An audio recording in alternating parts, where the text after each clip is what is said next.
Hello, this is Michael Hexter. Welcome to Politics 2100 here on YouTube.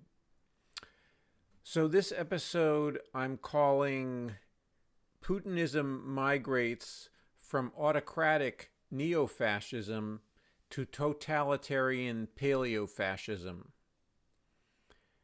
This is one of the grimmer episodes here of Politics 2100. Based on events that are happening now in Ukraine, and or that basically the war crimes that seem very, very likely to have been committed by the Russian army and under the leadership of Putin, or through some combination of the Russian military and the Putinist political leadership of that country. And so these are grim scenes from, I think it's called Bucha or Buka in Ukraine, where we've seen evidence of civilians being tortured and killed, rape, people being tied up and then killed, and so forth and so on. And we're all talking about civilians and not military members of the Ukrainian military being the victims here. So anyway, it's will probably be investigated, and it looks like the Ukrainian government is going to treat these as war crimes and going to try to bring in international as well as their own domestic, judicial process to adjudicate whether these in fact were war crimes, and therefore also to locate as best as possible who's responsible for them. And so, anyway, but I this is more common, even though that's one event, and that which deserves much more scrutiny and detailed reporting on, that I can't provide in this format. And I'll put some links in the description box, for you to, at least as of today, to discover more about that. But this is more of a sort of political theory episode, based on events, and among others that event, but more generally that whether this was these war crimes were committed by junior officers or senior officers in the military, and without the direction of Putin or the political leadership of Russia, which is Putin. So it does fit with the pattern of how Putin has been talking about his vision of Russia, his vision of Ukraine, and his political orientation, and also the changes in the Russian regime that have been happening very rapidly over the last month or so. So, and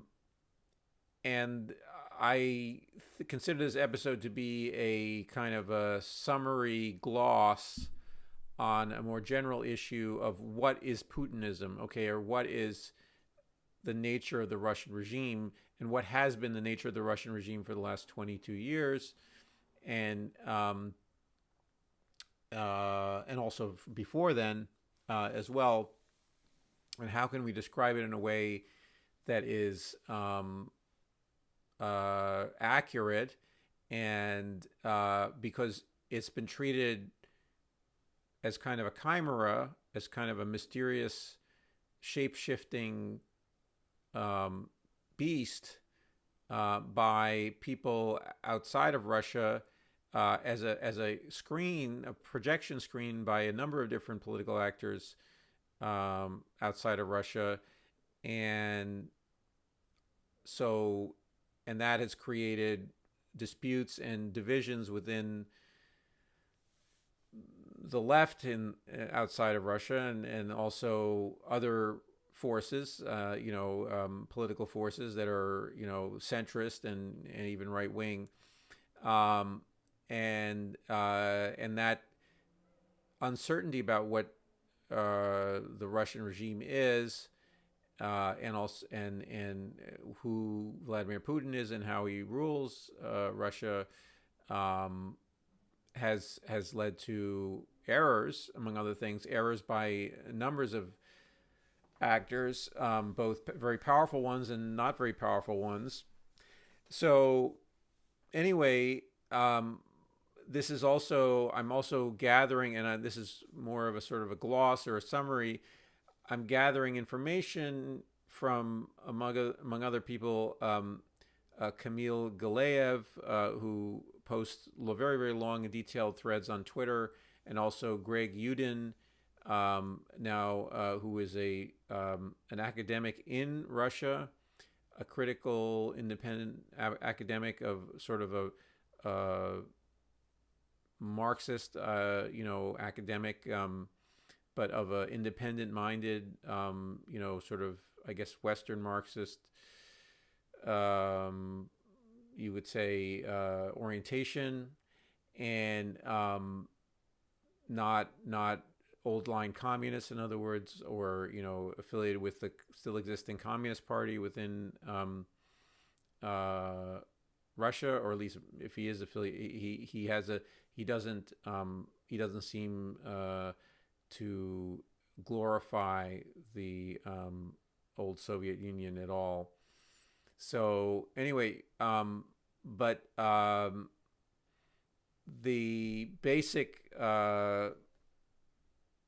what we're seeing is a shift to a more mobilized and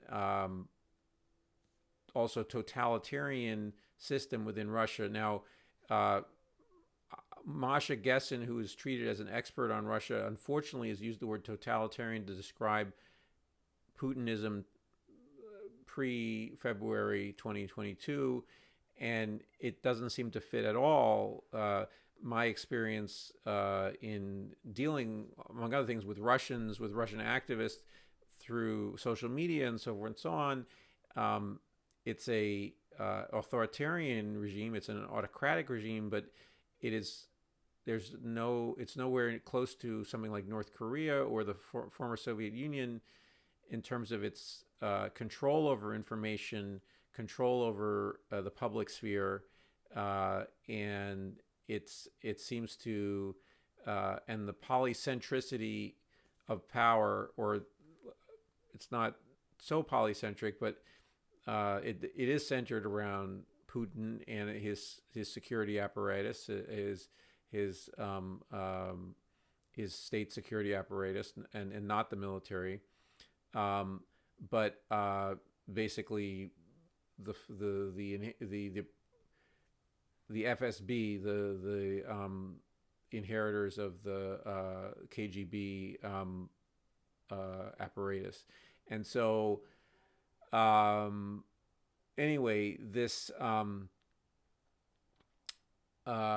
this system or this power dynamic has changed, or let's say, so pre-February 2022, we had this flow of information from independent sources and independent media within Russia, which would never, or quasi-independent media within Russia that you'd never find in a totalitarian regime. And so that's why I always thought that was, again, this use of Putin as a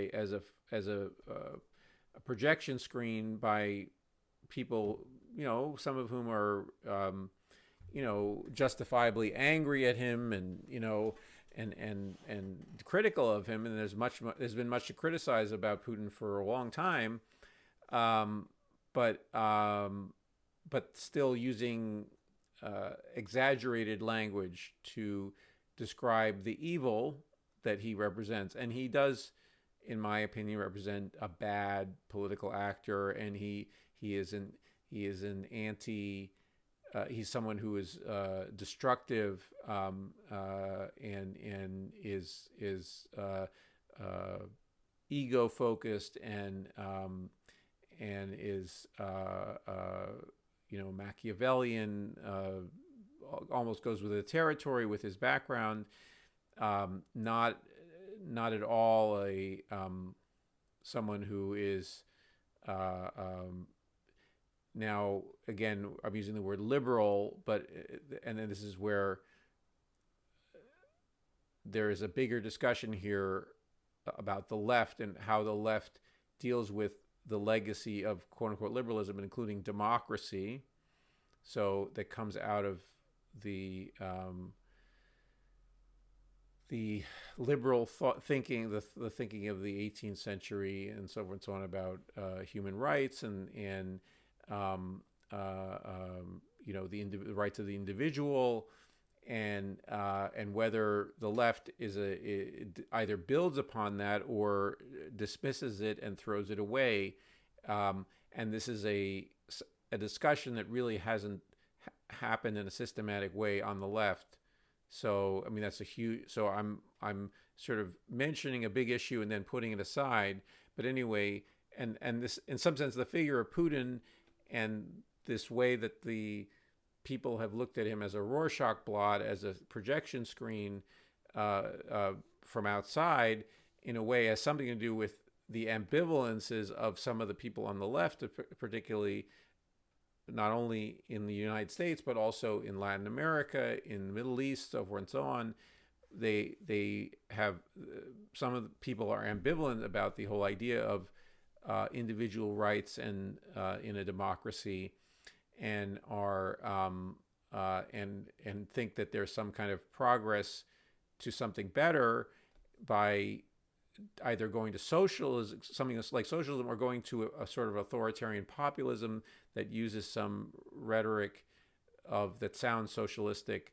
And most people are, and most of the people I'm talking about now who are on the left are not socialists at all, but they are sort of this kind of populist, maybe left populist people, like Chavez, Hugo Chavez, who's no longer with us, but I mean, maybe the Bolivian government is as close to socialist as well, they call themselves the movement to socialism. So but anyway, there is an ambivalence about whether socialism, or whether the next step in human evolution, and the next step against the dictate in either radically limiting the power of capitalists, or even abolishing capitalism, which no one has really figured out how to do and maintain some form of prosperity in a modern economy of some kind. And I'm not saying it's impossible, but it hasn't been figured out yet. But anyway, and I'm not laughing about it. I'm not happy about it. But I'm just stating facts. And so anyway, to date, and that doesn't mean these will remain factual in the next 5 or 10 years. But anyway, the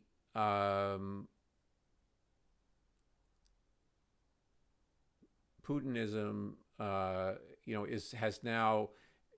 has never been embracing of the rights of individuals and free speech and so forth and so on, though it has had some formal, there's still a democracy there, or there's still a voting there, maybe is a better word, and that goes on, and there have still been media outlets, and certainly certain individuals have had some ability to say certain things that are not totally approved of, but on the other hand, they're often targeted, sometimes are killed by Putin and his forces, his security services.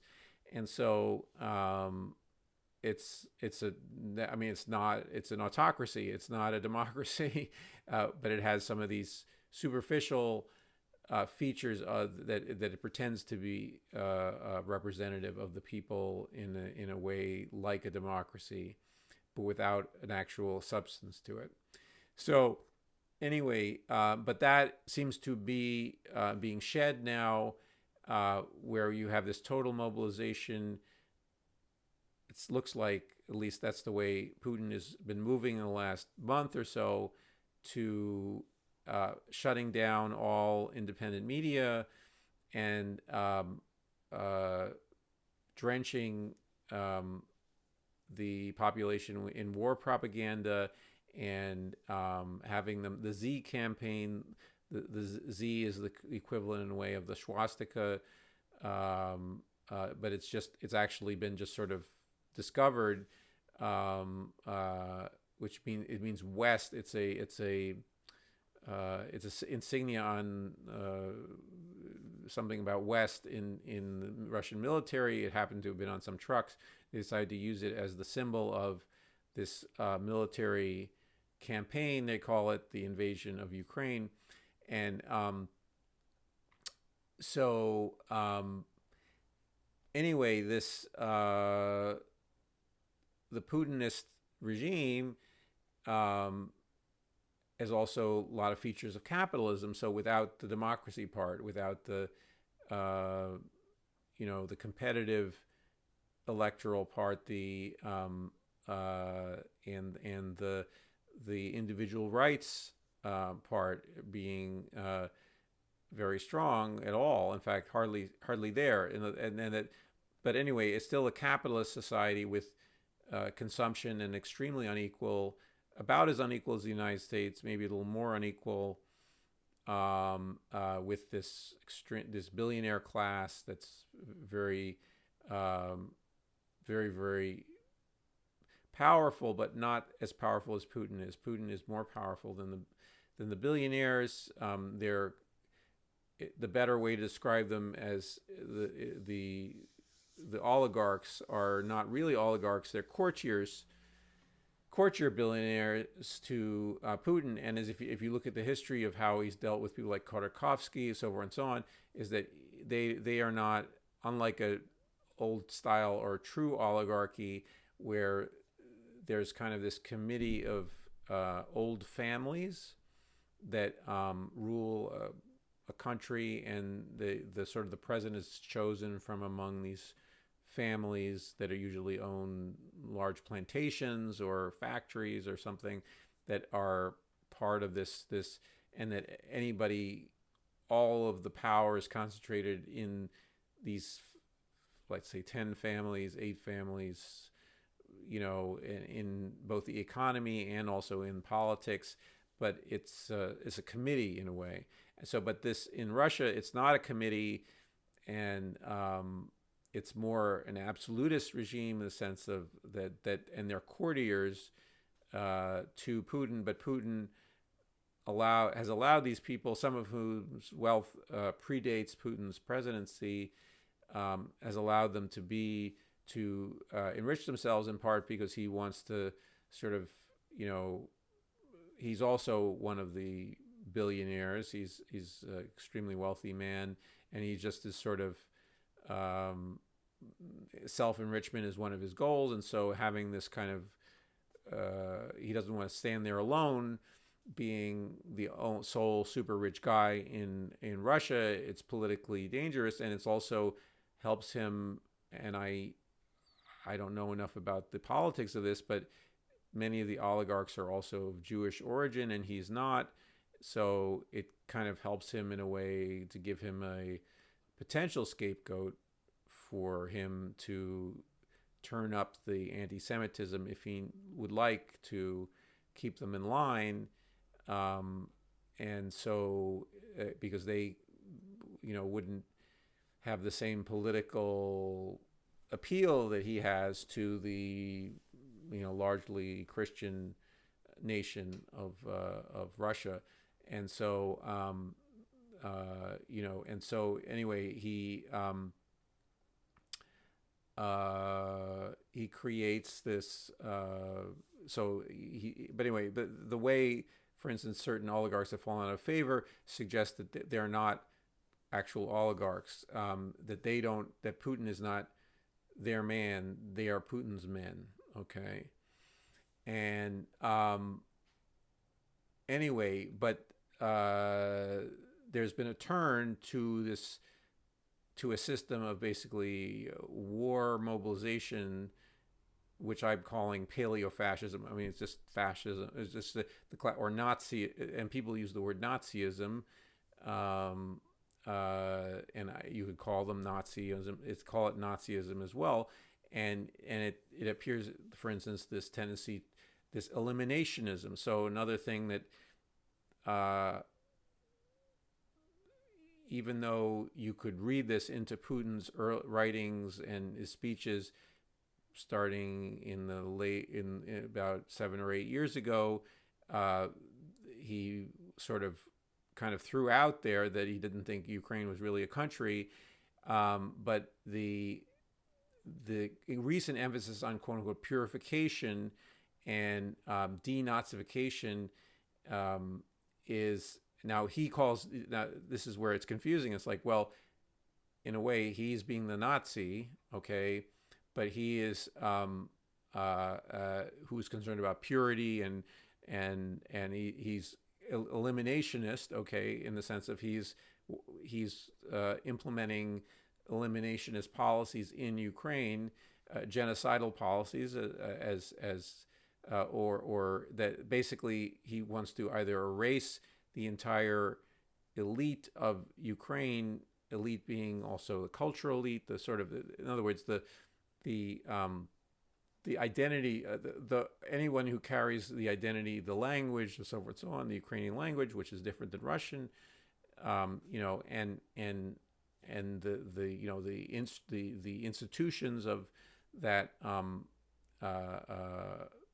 nation, which are contained within, among other things, the state. And this is something that we, and as an English-speaking country in the United States, we don't understand enough how that in a smaller country, the cultural identity of the country is maintained by a budget, among other things, of the country to have language, certain amount of programs in their language, because otherwise it would be cheaper for them just to have, instruction in their schools in English because there's so many textbooks in English, or maybe in the future Chinese or whatever. But anyway,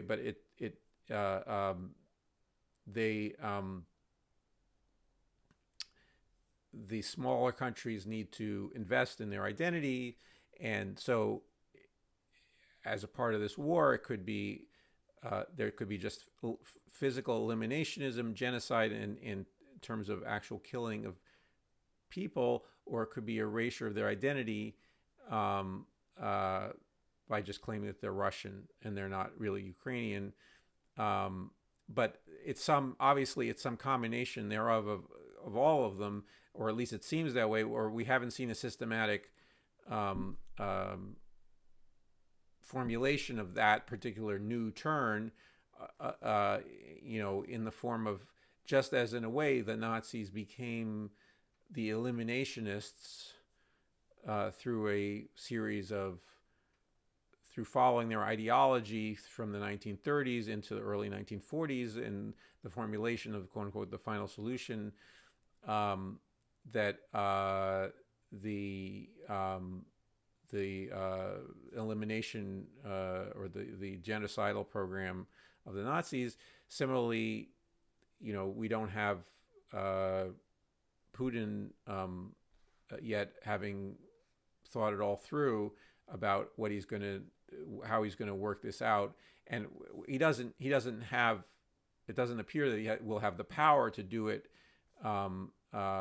It seems as though the Ukrainians are winning the war to some degree, but they are also still vulnerable to attack and to bombing and to obviously nuclear assault.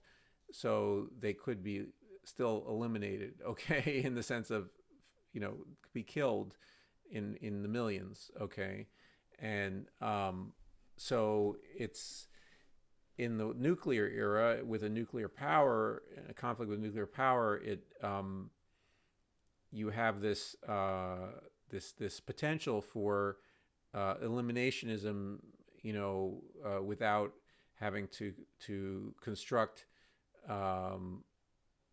camps and what have you, as happened in the Second World War.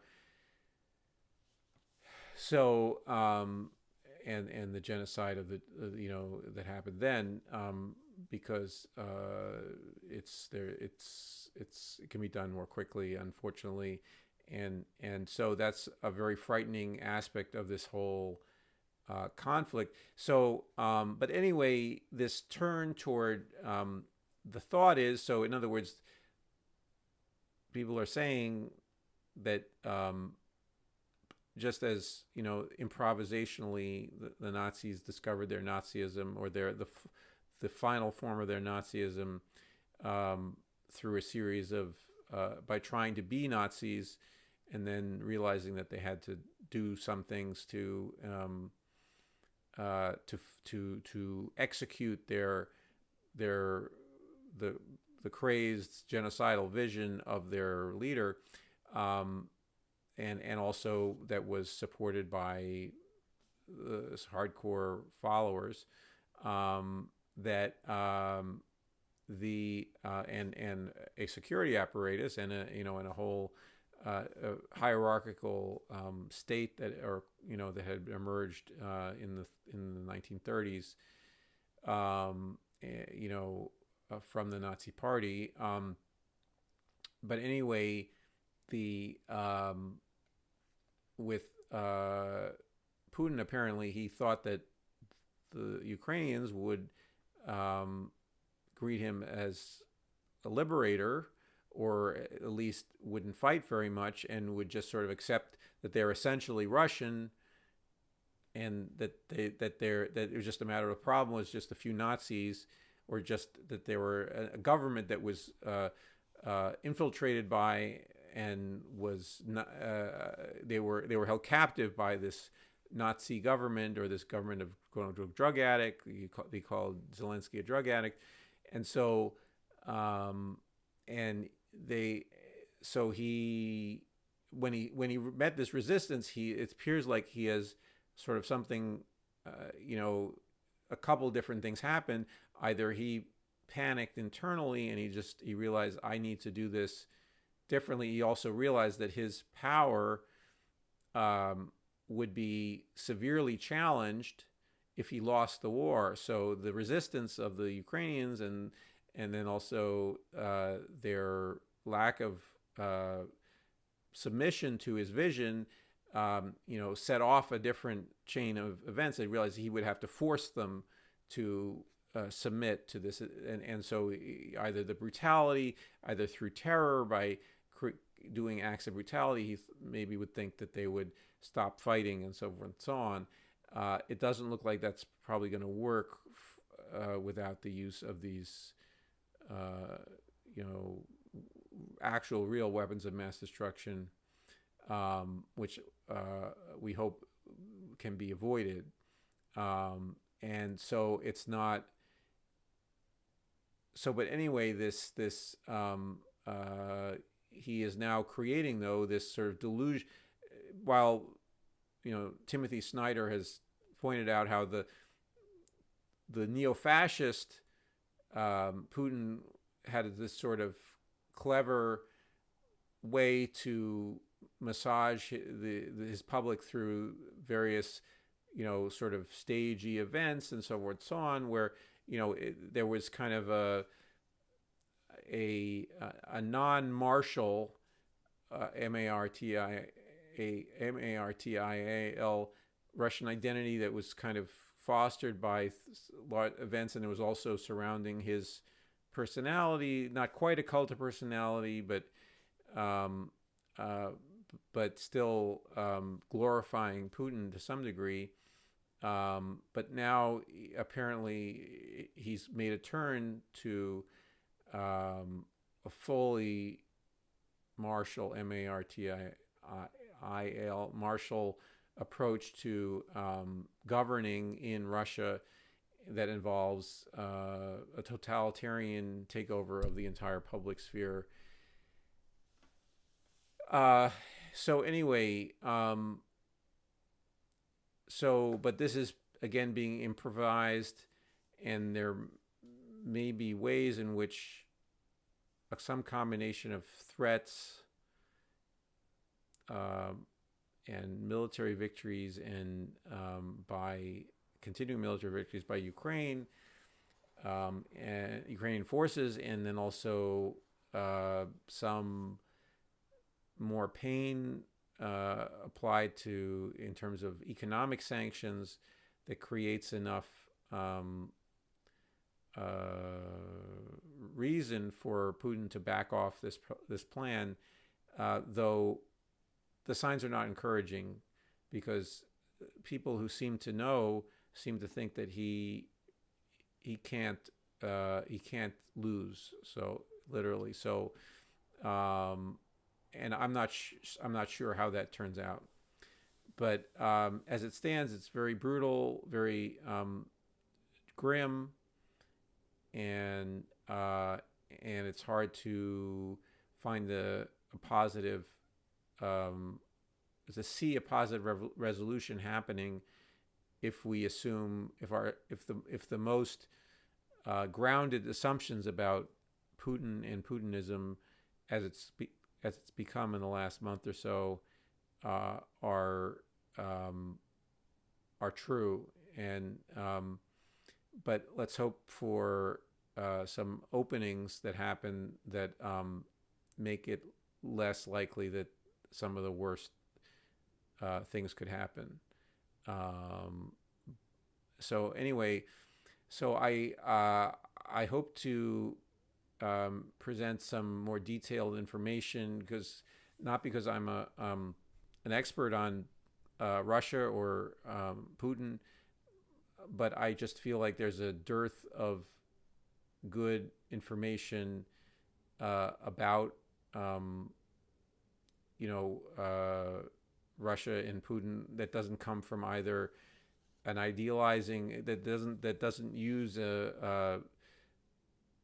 doesn't fall for basically the chimerical play of propaganda that Putin has pumped into the public discourse in the West, and also obviously in Russia, and that looks at neutral or soberly looks at the reality of the regimes there and in the West.